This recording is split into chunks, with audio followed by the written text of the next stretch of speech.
be very difficult to conduct an impartial investigation into the Trump campaign's potential ties to Russia.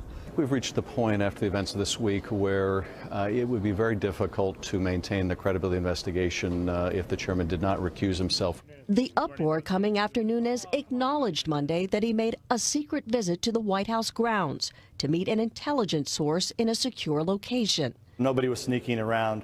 All it was just a place where I had to go to be able to review this information. Nunes denying any wrongdoing and defending his decision to brief President Trump and the press about incidental collection of the Trump transition team's communications before informing his colleagues on the Intelligence Committee. I wasn't planning on going to the White House the next day, but after I was able to read what I read, I realized it had nothing to do with Russia, but had everything to do with individuals who were, whose names were included into intelligence reports. I was very concerned, and I thought that the President of the United States should know, and that's why I went and told him. Devin Nunes has gone rogue. A growing chorus of Democrats piling on. Actions taken by the chairman have compromised the investigation. Calling on House Speaker Paul Ryan to appoint a new chair. His actions look like those of someone who is interested in protecting the president and his party, and that doesn't work. Both Speaker Ryan and the White House standing by the chairman. I think he's been fairly open with the press as far as what he was doing, who he spoke to, and why. Amid ongoing questions about who granted Nunes access to White House grounds, who led him to the secure room at the Eisenhower Executive Office building, and who accessed the computer to view the files. Democrats are now demanding for the White House to release the visitor logs to the public. So far, the Trump administration refuses to do so. In the meantime, President Trump really calling attention to other matters via Twitter, saying that he believes that the Russia story is a hoax, and also encouraging members of Congress to pay attention, to look this way, to investigate the Clintons' ties with Russia instead. And Chris, you should also note as well that the House Intelligence Committee now has canceled all of its meetings, its remaining meetings for this week.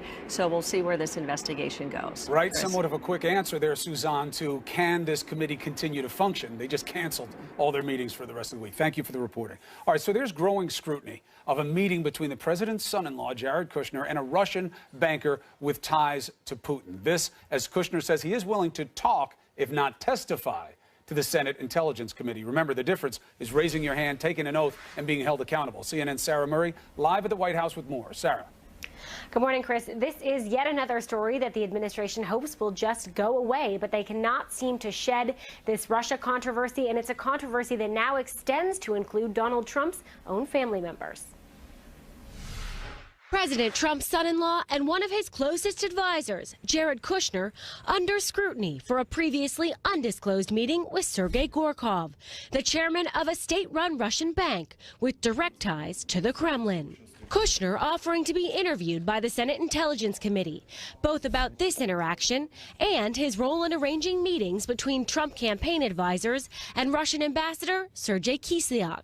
Based on the media frenzy that existed around this, he volunteered to make sure that he said, hey, we've made some contacts. I'd be glad to explain them. The White House insisting Kushner was acting as a liaison for the transition team when he met with Gorkov. Jared did a job during the transition in the campaign where he was a conduit to leaders, and that's until we had a State Department, a functioning place for people to go. The Russian bank offering a conflicting account, describing the sit-down as a business meeting, telling CNN during 2016 the bank's management repeatedly met with representatives of the world's leading financial institutions, including the head of Kushner Companies, Jared Kushner. Gorkov was appointed to his post at the Russian bank by President Vladimir Putin. It's a bank that's been under U.S. sanctions for 3 years since Russia took over Crimea. Kushner met with Gorkov 1 month after Trump was elected at the insistence of Ambassador Kislyak, who Kushner met with in Trump Tower earlier that month. The heads of the Senate Intelligence Committee confirming they want to talk to Kushner, saying in a joint statement, the timing is still being determined, but will only come after the committee determines that it has received any documents or information necessary to ensure that the meeting is productive for all sides. If it happens, Kushner would become the first person currently serving in the Trump White House to speak to a congressional committee investigating Russian ties. Now, this will be the third Trump advisor to have set off a firestorm about a previously undisclosed meeting with Russian officials. Now, as to that meeting between Jared Kushner and the Russian bank, today the Kremlin is saying they had no knowledge of it. Back to you, Allison. Okay, Sarah, thank you very much for all of that reporting. Joining us now is Republican Congressman Steve King of Iowa. He's a member of the House Judiciary Committee. Good morning, Congressman. Good morning, Allison. Good to be with you this morning. Great to have you. Do you think that House Intel Chairman Devin Nunes can continue to do his job? Oh, absolutely. I have great confidence in Devin Nunes. And the reason for this, as I recall, he came into this Congress with me. We were in the same class. I'm certain of that. I believe he was 28 years old. I watched him grow. I've watched the moves he's made. I've watched the judicious nature of Devin Nunes. He's careful with what he says. He never shoots from the hip.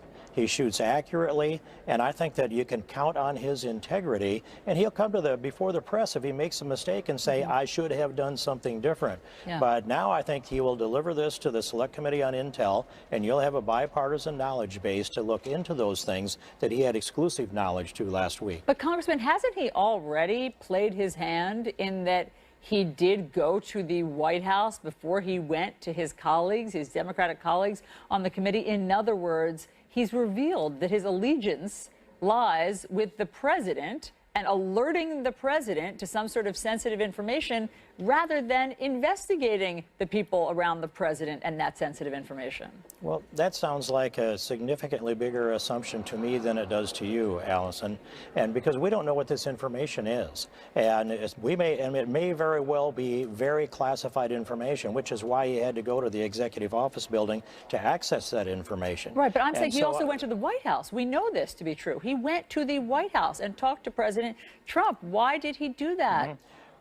But I do not expect that he brought any classified information with him, and we don't know that he divulged any classified information to the president. But if he did, the president's the person that has the highest security clearance. So we don't know whether this is a high level of national security, of a high level of urgency. Yeah. We just don't know those things, and I think the Select Committee will learn that. I agree with you, but either way, we do know that he went to the president before he went to his colleagues on the Intel community. So what does that tell you about his allegiance?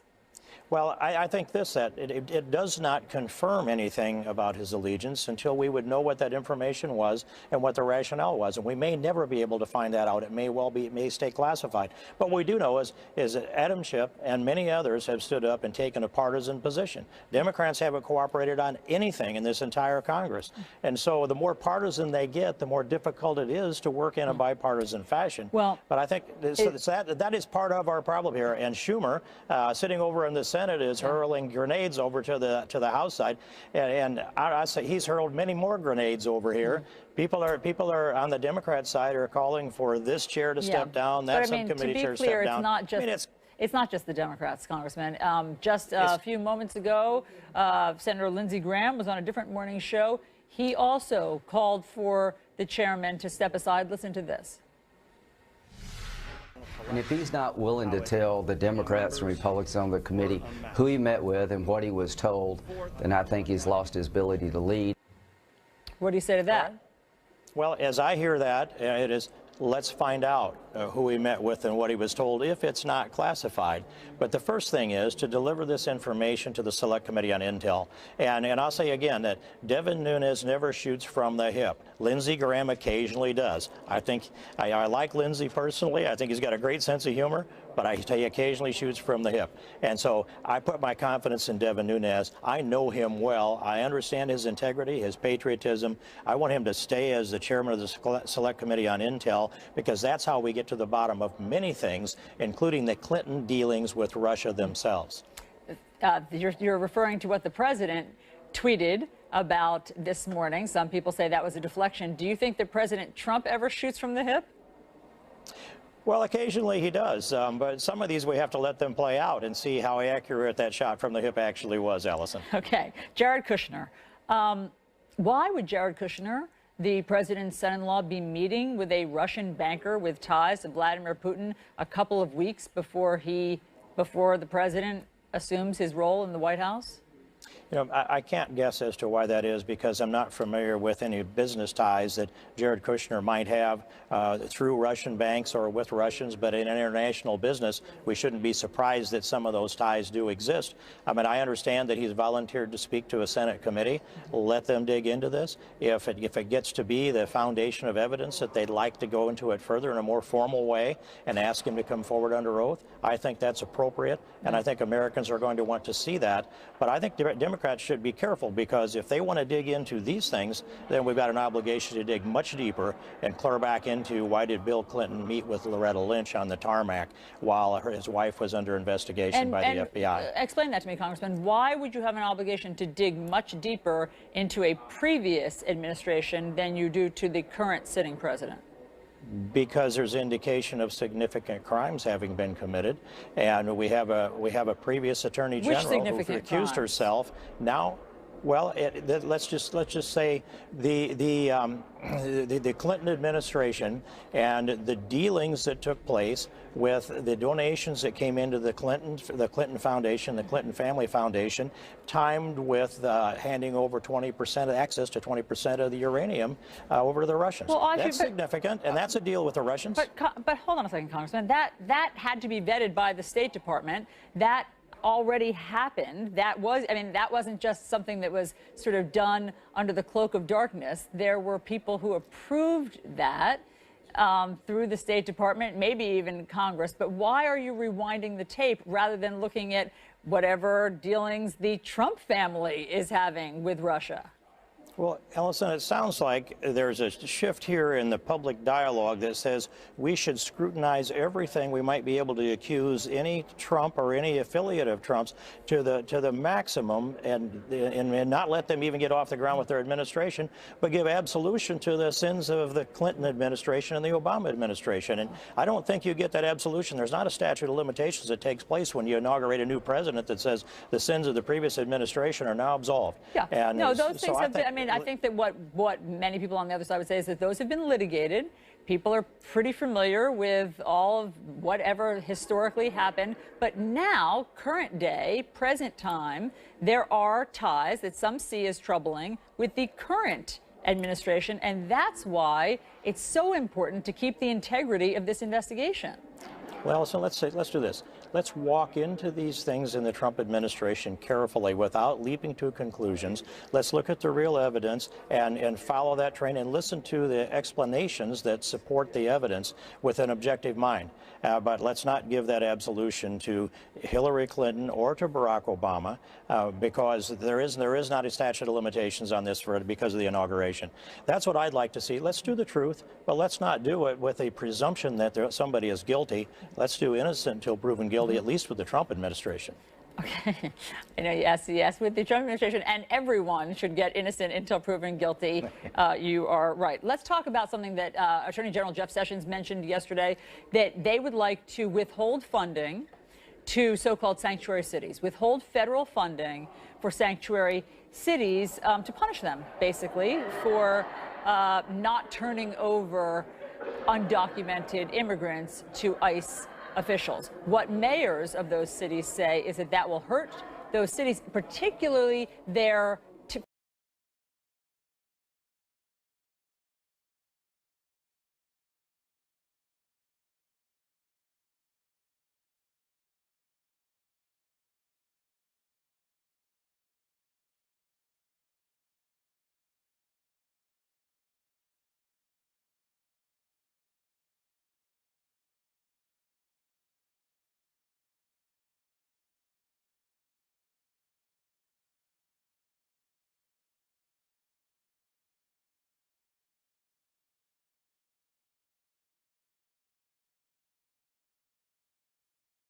fight against terrorism, that if you withhold federal funding, they won't be able to do their jobs as effectively.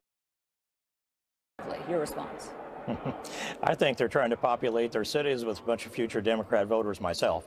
And I could never connect with this thing that they say is logical, that there are a population of illegals. We want to grow our population of illegals, but we have to have them trust our local law enforcement, so we're not going to enforce immigration law in our cities. I mean, that's like the hole-in-the-wall gang holing up in the canyon, and they're safe in there as long as they don't let any law enforcement come through the gap. And when this has been also, the foundation of this is in the Obama administration from a policy perspective, even though he didn't talk about it very much. But this is a Donald Trump promise. This is consistent with one or more amendments that I've succeeded in passing off the floor of the House to strip out federal funding going to these sanctuary jurisdictions. And if we don't do that, America becomes more and more lawless. And the more and more lawlessness that we have, the more people are victims of rape and violent crimes and murder and theft and assault and battery. But let me just stop the leap of logic that you're making there. You know that there are all sorts of studies that show that immigrants, even undocumented immigrants, commit crimes at a lower rate than native-born Americans. So your idea Allison, that the country is becoming more and more lawless is just not supported by facts. I just don't accept it that undocumented immigrants, if we use that term, and they're illegal aliens, commit less crimes than the broader part of the population. I will say that legal immigrants who are here on a green card and under probation do commit less crimes than the broader part of the population, and that's because they know they'll be deported if they cross the law and get convicted of a crime. But the criminal aliens that are here have already committed a crime. Everyone who crossed the border illegally committed the crime of unlawful entry. Understood, but not a violent crime that you're talking about, the rapes and the murders. You know, it goes into the data. And furthermore, 28% of the inmates in our federal penitentiaries are criminal aliens. And that's a much higher percentage of the prison population than it is the population at large. Congressman Steve King, thank you very much for your perspective on New Day this morning. Thank you, Allison. Chris. The president's son-in-law and top advisor, Jared Kushner, is set to meet with Senate Intelligence Committee members next week. What are they hoping to learn? And why isn't it under oath? Susan Collins sits on that committee. She joins us next. President Trump's son-in-law and senior advisor Jared Kushner is under scrutiny for meeting with a Russian banker with ties to Vladimir Putin before Trump took office, but after he won the election. It comes as Kushner has offered to meet with Senate Intelligence Committee members to talk about these meetings. Republican Senator Susan Collins of Maine is a member of that committee. She joins us now. Always a pleasure, Senator. Good to have you on the show. Kushner says he will talk. He did not say he would testify. Is that a meaningful distinction to you?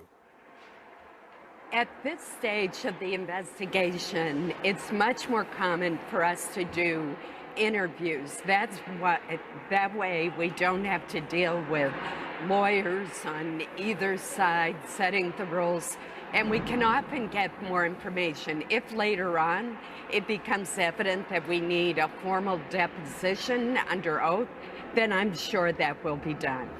Senator, the White House says this is much ado about nothing. This was his role to meet with foreign actors. That's what he was doing. There was no real disclosure here or intention to deceive. What do you want to know? Well, first of all, I give Mr. Kushner credit for voluntarily coming in and talking to the committee so that we can ask those kinds of questions.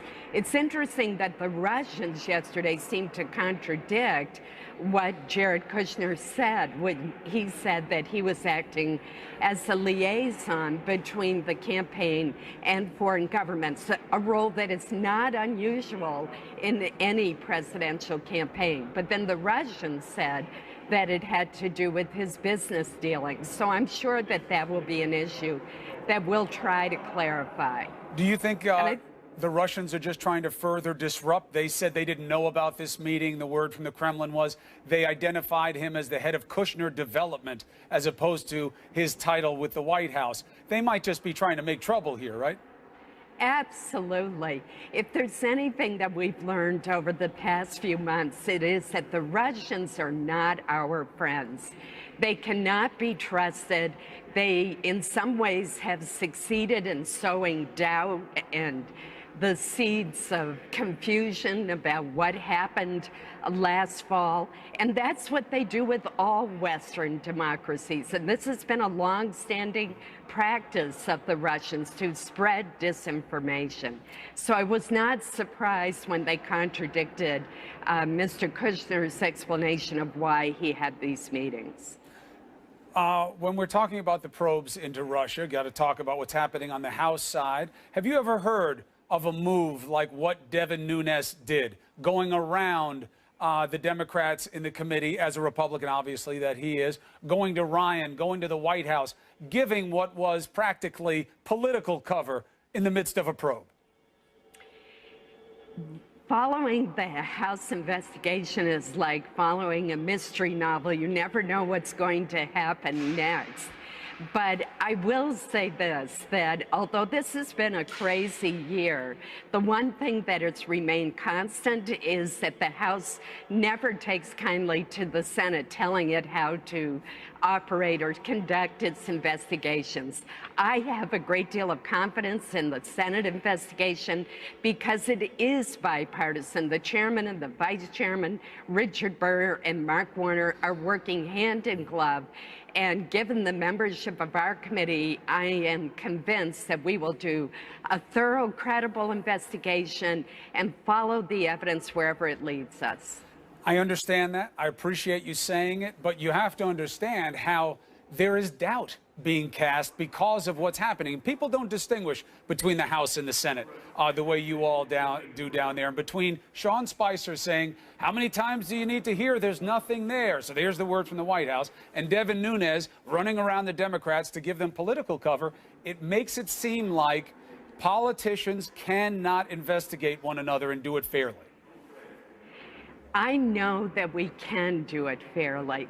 And I have been involved in many investigations over 20 years in the Senate, and I've seen it done fairly. I've done it myself in a bipartisan way with Carl Levin, with Joe Lieberman, with Claire McCaskill, with past and present Democratic senators, and I know that we can do the job. I believe that our Senate investigation has far more credibility than the House investigation has at this point due to the controversies that you've just mentioned. It's a pretty low bar you're setting for yourselves. If you can't get over that one, Senator, I don't know what you can't get over. Let me ask you something. Judge Gorsuch is probably going to come up for at least a committee vote next week. Do you believe that this will go to the nuclear option, that to end an expected filibuster by the Democrats, you will need to blow up that 60-vote measure? Do you think that's going to happen? I certainly hope not. If you look at our history, there's only been one case in modern times where a filibuster has been used to derail a Supreme Court nominee, and that was way back in 1968. So the tradition has been to have a straight up and down vote on every Supreme Court nominee. I believe that's what Judge Gorsuch deserves. And I was heartened yesterday when one of the most senior Democrats, Senator Patrick Leahy, the most senior Democrat, said that that is what should occur. Senator Collins, thank you very much for your insight. We hope that you can get some bipartisan confirmation of what is fact in this Russian probe, because you're right. The House committee right now, it's like an investigation into who ate the last cookie in my kitchen. And I'm asking the kids to give me the answer. Senator, thank you very much. Appreciate it as always. Thank you. All right. Allison? When we all know the answer was you. Yes. All right. Meanwhile, the White House is threatening to cut off federal funding grants for so-called sanctuary cities. The nation's first formerly undocumented immigrant serving in Congress joins us next.